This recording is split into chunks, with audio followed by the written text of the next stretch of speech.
어제 내가 뉴스를 보니까 기업은행이라는 은행이 있어요. 우리나라 화이트 안에 들어가는 은행이죠. 기업은행이 중소기업한테 대출이자를 많이 할인하겠다고 선언을 했습니다.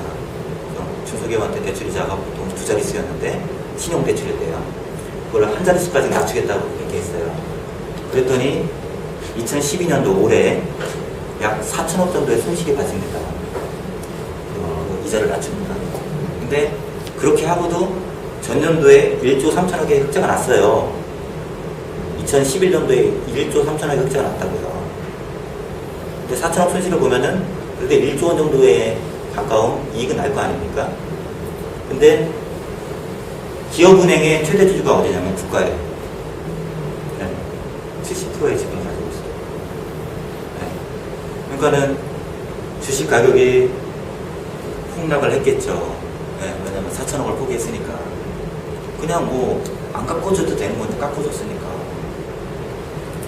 그렇잖아요. 우리 기업하는 사람 입장에서는 이자 깎아주니까 좋긴 한데 걔네들이 억지로 이렇게 우리 어떻게 이렇게 할 필요는 없잖아요. 제출할 필요 없잖아요.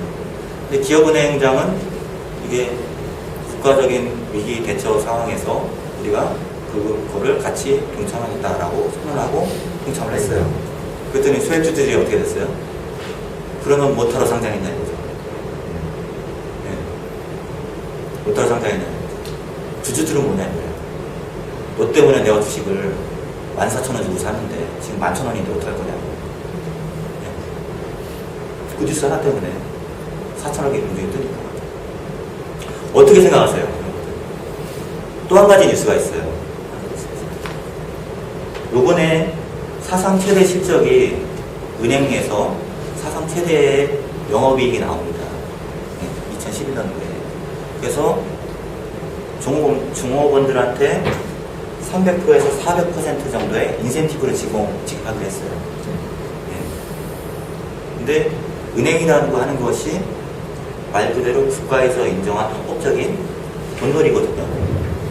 누가 뭐라 정의를 하다 보면 돈놀이에요. 그죠? 싼 이자 들어와서 비싼 이자를 주고 이자 차익을 먹는 거예요. 그래서 몇 조 원의 수익이 났습니다. 그랬더니 수익이 났는데 얘네들이 자기네 은행 직원들한테 300%, 400%의 보너스 성과금을 주기로 했어요. PI를 주기로 했어요. 그리고 두 번째 문제는 뭐냐면 보통 일반 기업체는 영업이익의 20% 범위 내에서 배당을 합니다. 보통 성향이. 내가 1,000억 원의 영업이익이 났으면 한 200억 정도를 배당을 해요. 주주들한테 나눠줘요. 기업만. 근데 은행주는 이것보다 훨씬 높은 비율을 배당을 하는 거예요. 월가도 마찬가지고 한국도 마찬가지고. 그래서 월가를 점령하라 피켓이 나온 거예요. 뭐요? 결국은 우리한테서 돈이 서플링 돼갖고 자기네한테 이익이 들어갔는데, 그렇죠? 이익이 발생됐어요. 얘네한테 이익이 발생됐어요. 근데 그 이익을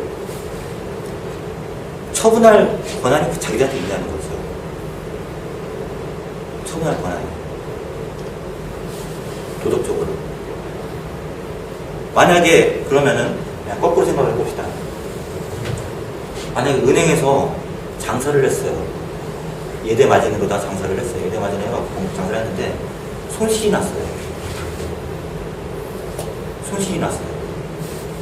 손실이 났으면 어떻게 해야 돼요? 그래서 그런 말이죠. 손실은 개인화, 이익은 사유화. 맞아요. 지금 이 상태가 되는 거예요. 이게 월스트리트나 우리 대한민국이랑 똑같이 일어나는 현상이에요. 그래서 이거에 대해서 얘기를 하면 뭐라고 하는지 아세요? 니네들도 주주제라. 이렇게 얘기하는 거예요. 주주제라. 그럼 배당받을 수 있고. 싸우면 되는 거 아니냐. 이사가 심나. 이사가 심나. 주주 되는 건 그렇게 없잖아요. 한 주면 살 수 있어요. 그렇지. 2만원, 3만원을 사니까. 이게 불평등한 어떤 관계 속에서 계속 부가 이상하게 불균형하게 전달이 되는 거죠. 저도 주식회사를 차렸습니다. CS 주식회사를 차렸는데 제가 이제 경영하면서 이제 딜레마에 빠질 거예요. 분명히 수익이 발생이 됐어요. 수익이 없으면 더 힘들겠죠. 수익이 발생이 됐어. 수익이 발생이 됐는데 경영의 인형을 어디로 둘 거냐. 주식회사의 그 모토는 대부분이 이렇게 알고 있어요. 주주들한테 이익을 환원해라.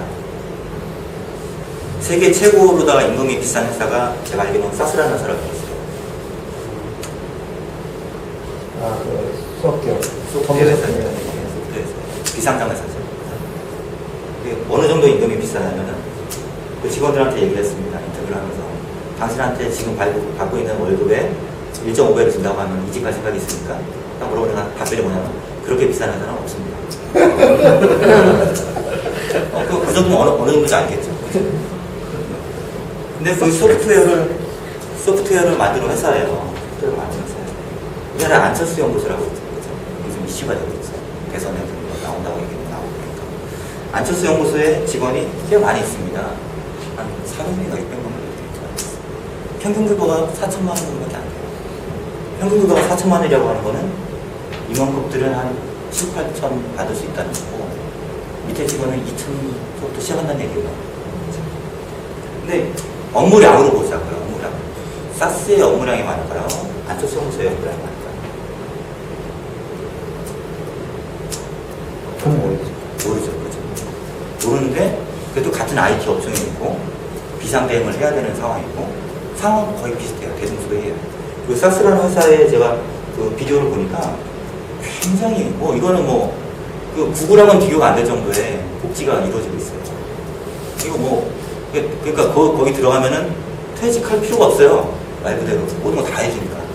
근데 사스에 있는 직원이 인터뷰하는 걸 봐서 제가 볼 때는 최소한 억 단위는 넘겠죠. 억 단위 넘을 것 같아요. 네. 훨씬 넘겠죠. 네, 훨씬 넘겠죠. 10억 단위 꽤 많을 것 같아요. 네. 직원 중에서 10억 받는 사람 꽤 많을 것 같아요. 100억 단위도 있을 거예요. 100억 단위도 있을 거예요. 미국에서 1년에 월급쟁이로서 가장 많이 받은 사람이 얼마 받은지 아십니까? 제가 한 5년 전에인가 기억을 하고 있는데 1조 원이 넘어요. 1년에. 그렇게. 네, 1년에 1조 원 받아요. 탑1을 쓰고. 자, 그러면은 그래서 1조 원 받은 사람 뭐가 있을까요? 여러분들 뭐 하는 거예요, 지금? 여기서 이거 듣고 있으니까 돈이 안 된 거예요? 세금만 50% 나가죠. 네. 세금 50% 나가도 1조 원 받은 것 같아요. 내용 많아요. 자, 노동의 대가들, 여러분들 좀 생각하실 필요가 있어요. 제가 지금 얘기하는 거는 저스티스에 대한 겁니다. 정의에 대한. 도대체 어떤 게 사회적인 도덕적인 관념을 가질 수 있느냐 그런 개념을 한번 토론을 하고 싶습니다. 첫 번째로 봤을 때 업무량은 비슷한데 어떤 사람은 두 개 다 괜찮은 회사예요. 그쵸? 안철수 연구소 괜찮은 사스라는 회사 괜찮은 회사인데 수익이 10배, 100배 차이가 나는 거예요. 수익이 10배, 100배 차이가 나요. 그리고 거기에 최대 주주는 또 얼마만큼의 배당을 받아갈까요? 네, 몰라요. 몰라요, 저는. 그 최대 주주가 돼본 적이 없어가지고. 네. 없어요. 자. 그러면은, 우리나라에 노동자 임금은 굉장히 싸요. 그래서 안철수 연구처럼 노동자 임금 연봉 1200, 2000 이런 회사들이 있어요. 노동자 임금 굉장히 싸. 근데 배당은 거기서 나오는 이익이 순이익이 막 엄청나. 그래서 배당은 주주들한테 다 줘. 주주들한테 다 줘. 그럼 이 사람들은 뭐예요?